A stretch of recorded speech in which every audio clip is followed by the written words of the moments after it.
Olá, amigos. Vamos para mais um Fato Econômico, a economia além da conjuntura. Hoje a gente queria falar com vocês sobre mutirão de renegociação de dívidas. Temos duas, né? Ou uma só, funcionando atualmente. Tem a da Serasa, que a gente consegue ter informações dentro do próprio site da Serasa, serasa.com.br, e temos o mutirão da Febraban, né?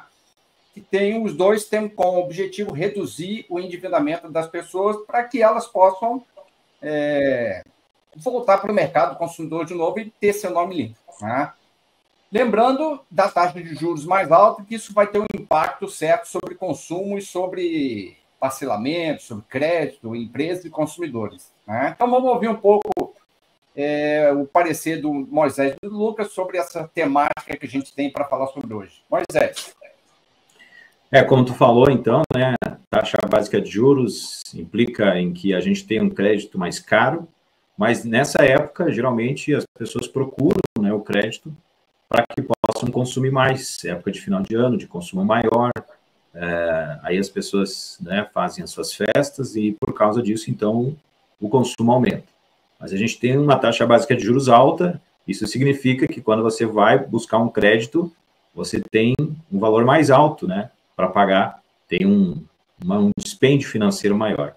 Eu quero trazer os dados aqui que foram divulgados pela CNC, da PEIC, né, que é a pesquisa de endividamento do consumidor.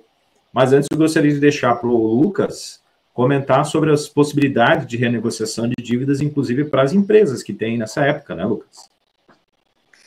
Justamente, eu estava acompanhando aqui algumas notícias que foram divulgadas essa semana, justamente falando sobre isso, tá?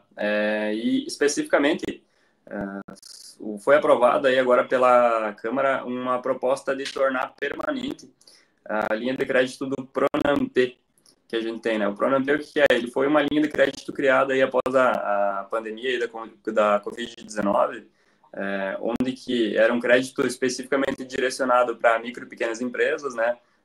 Para que elas pudessem adicionar um capital de giro, né, para suas empresas, para honrar os seus pagamentos, né, seus débitos, tanto com fornecedores, enfim, parcelamentos em atraso, que fosse o caso, né. Então, a proposta agora que passou para o Senado é para tornar permanente essa linha de crédito, que até então ela era uma medida temporária em função da própria pandemia, né? E a partir do momento onde que tivesse se estabilizado as situações, ela seria removida, né? Mas, então, tendo essa possibilidade aí de se estender isso, de ser permanente essa linha de crédito, isso vai trazer uma possibilidade melhor para as empresas, né? Que dependem dessa contratação de crédito para cobrir as suas obrigações. Lembrando que o ideal sempre é que as empresas consigam, né, ou se tornem, tenham uma organização melhor dentro do seu próprio negócio, da gestão, né, onde que elas não dependam dessa contratação, né, e consigam dar o giro, digamos assim, né, e não que mantenham esse tipo de linha de crédito como algo normal dentro da sua gestão, para pagamento das contas, né. Então, o que a gente tem além disso, tá? Voltando à fala do André, com relação à taxa de juros, a gente já está aí com uma expectativa para 2025 de fechamento de 12% ao ano. Então, como o Moisés também comentou, acaba encarecendo ainda mais as linhas de crédito, né? Onde que tanto seja para empresas ou seja para pessoa física, independente, né? A gente tem esse encarecimento e acaba trazendo uma renda disponível menor para as pessoas, né? Então, acaba se tornando aquela bola de neve, onde que você contrata um crédito para cobrir outro, e aí a dívida vai aumentando, e quando você vê, você já não consegue mais dar a volta, né? Então, principalmente, falando aí também um comentário breve sobre o que o Moisés comentou a respeito de crédito para consumo, acredito que hoje o principal recurso utilizado pelas pessoas nessa época aí de final de ano seja o próprio cartão de crédito, né? Onde que as pessoas acabam comprando e indo, fazendo viagens, enfim, e tudo mais, e parcelam tudo no cartão de crédito. Aí já entram no ano de 2025, no caso, né, o ano seguinte, com aquele pé pronto para pagar a conta e não para conseguir seguir com os seus afazeres, digamos assim, né? Com aquela tranquilidade sem o seu endividamento. André. Bom, Moisés, só para fazer um approaching assim rápido, o tipo de dívidas que você pode renegociar agora no feirão da Serasa são os seguintes: conta de luz e água, bancos, supermercados, universidades, operador de telefonia e lojas. Né? Moisés. Então, eu quero trazer os dados que mostram o porquê, né? Que talvez tem esses programas, essas iniciativas que têm por objetivo fazer com que as pessoas renegociem suas dívidas, né?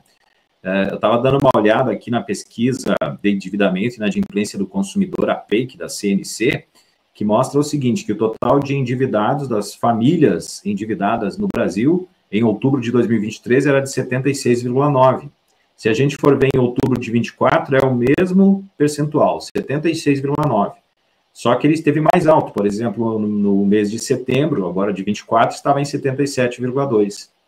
Também a PEIC traz de que as famílias que têm dívidas em atraso, em outubro de 23, eram 29,7%, em setembro de 24, 29%, e aumentou em outubro de 24 para 29,3%.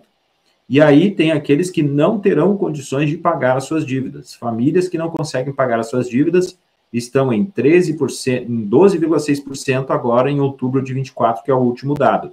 No mês de setembro estava em 12,4%, e no mês de outubro de 23 estava em 13%. Então, em relação a um ano atrás, diminuiu, né, as famílias que não têm condições de pagar, mas aumentou em relação a setembro de 24. O fato é de que existe, então, essa necessidade de as famílias, né, resolverem essa questão de não estarem endividadas. Por quê? É um estímulo, né, quando as entidades se mexem nesse sentido, é um estímulo para o consumo. Essas famílias que não têm condições de consumir, né, elas podem, então, renegociar suas dívidas e aí entrar novamente no consumo. Tanto que os bancos, junto com a Febraban, né, fizeram um mutirão chamado Negociação de Dívidas e Orientação Financeira. É da Febraban, junto com o Banco Central e a Secretaria Nacional do Consumidor, além dos PROCONs de todo o país. É até o dia 30 de novembro, ou seja, pegaram todo esse mês aí de novembro justamente para fazer isso. Então, os consumidores vão poder renegociar as dívidas que tem no cartão de crédito, no cheque especial, no crédito consignado e qualquer outra modalidade de dívida ou crédito que foi contraída junto ao banco com pagamento em atraso e que não tem bens dados em garantia, né? Então, vai ter aí abatimentos nos valores das dívidas, a possibilidade de parcelamento, mas justamente isso, né? É que o consumidor, então, tire o seu nome, né, das restrições de crédito para ele voltar a consumir. O consumo é algo bom para a economia. Geralmente, no final de ano agora, o consumo aumenta por causa das festas, enfim, né? Tem as férias também, tem o recebimento do 13º. E, além disso, a gente tem que ter em mente também, né, de que é uma oportunidade para as famílias voltarem, né, a reorganizar as suas finanças. Muitas famílias têm as finanças aí que ficam desorganizadas ao longo do ano, e aí, com a entrada do 13º salário, com essa possibilidade de eles saírem também, né, dessa questão de endividamento ou do nome sujo, isso também é uma oportunidade para muitas famílias limparem seus nomes e também reorganizarem a sua vida financeira, com uma renda a mais, com o 13º salário, e aí, daqui a pouco, tomar decisões melhores de consumo, né, e poder, então, reorganizar a sua renda familiar, né, enfim, familiar, pessoal. Então, uma oportunidade aí que a gente vê e que certamente essas instituições também aproveitam essa época, justamente para tomar essas iniciativas e, né, dar esse auxílio, essa oportunidade, né, para que famílias e indivíduos possam se reorganizar nas suas finanças e voltar para o consumo nessa época de maior consumo aí, que é essa época do final de ano. André. Ok. Obrigado, Moisés. Lucas, fechamento? Acredito que de mais relevante que a gente tinha para falar sobre esse assunto aí seria isso mesmo, né? Fica uma dica aí para o pessoal tomar um pouco de cuidado, né, com relação a essa contração de crédito, que eu diria para o final de ano, propriamente aqui, voltado para consumo, né? Então, o limpa-nome, que a gente chama aí, que era uma das medidas que o governo tinha lá de proposta proposta ainda lá, quando o governo do PT assumiu, né? Então, algumas coisas estão meio que se concretizando aí através dessas entidades aí também hoje, né? Com esse mutirão, né? Então, aproveitar isso para limpar o nome e não entrar de volta nessa condição em que estava, né? Então, tomar um pouquinho mais de cuidado, um pouquinho mais de responsabilidade com as suas contas, né? E, a princípio, de minha parte, seria isso. Ok, obrigado, Moisés. Lucas, então, lembrando que o Feirão Serasa, você consegue identificar e conseguir organizar suas finanças entrando no próprio site do Serasa, serasa.com.br, e do Feirão da Febraban, você consegue entrar no site chamado mutirão.febraban.org.br e assim conseguir organizar suas finanças pessoais. Vamos ficando por aqui. Fato Econômico, Economia e Conjuntura volta com vocês breve. Um grande abraço, bom feriado.